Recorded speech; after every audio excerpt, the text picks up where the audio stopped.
જેને જુદા પાડવા, અલગ કરવા માટે વચ્ચે જે જમીનની પટ્ટી આવેલી હોય, પાતળી પટ્ટી, સમુદ્રના બે ભાગને અલગ કરવા માટે ભૂમિની જે સાંકડી પટ્ટી વચ્ચે તમને દેખાય છે એને સંયોગી ભૂમિ કહેવાય છે.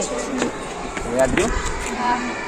ભૂમિની સાંકડી પટ્ટી કે જે સમુદ્રના બે ભાગ કરે છે, પાણીના બે ભાગ કરે છે અને વચ્ચે જમીનની પટ્ટી આવેલી છે એને સંયોગી ભૂમિ કહેવાય છે. હવે બીજું આ બાજુ સમુદ્રના બે ભાગ, સમુદ્રના પાણી એના બે ભાગ અને એને ભેગા કરવા માટે, જોડવા માટે તમને જે આ વચ્ચે જળની સાંકડી પટ્ટી દેખાય ને, કે જે બે ભાગ છે એને વચ્ચે સાંકડી પટ્ટી છે જળની, એ બંને જળને ભેગા કરે તો એને સામુદ્ર ધુની કહેવાય. શું કહેવાય?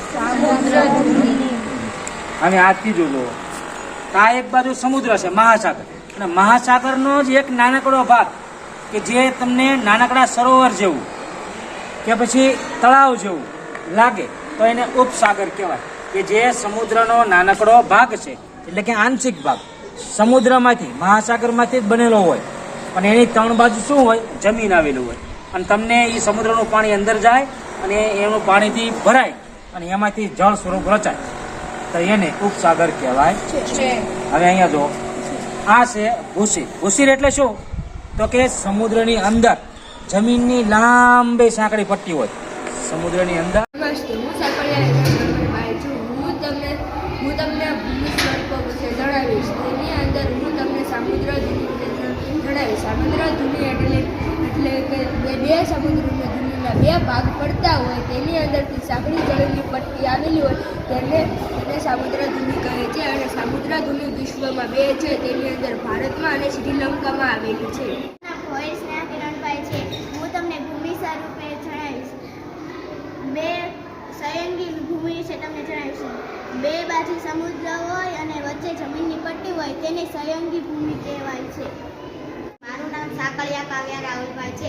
હું તમને આજે ભૂમિ સ્વરૂપો વિશે જણાવીશ. તેમાંથી હું તમને આજે ઉપસાગર વિશે કહીશ. ઉપસાગર એટલે કે જે મહાસાગર હોય અને તેનો નાનકડો ભાગ હોય જેને ઉપસાગર કહે છે. તે તળાવ કે નાના સરોવર જેવો દેખાય છે તેને ઉપસાગર કહેવાય છે. નમસ્તે, મારું નામ મેનિશા છે. હું આજે તમને ખીણ વિશે થોડુંક જણાવીશ.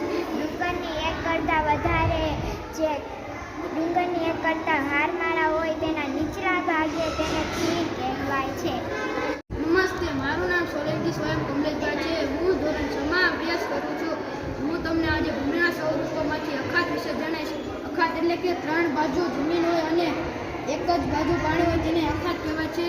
આ ગુજરાતમાં બે અખાત આવેલા છે, એક ખંભાતનો અખાત અને એક કચ્છનો અખાત.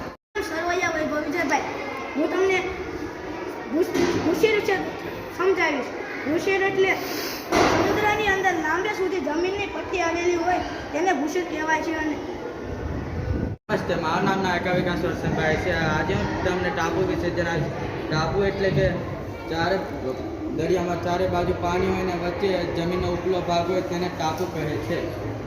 નમસ્તે, મારું નામ સોલંકી તેજલ પાસભાઈ. આજે હું તમને દ્વીપકલ્પ વિશે કહીશ.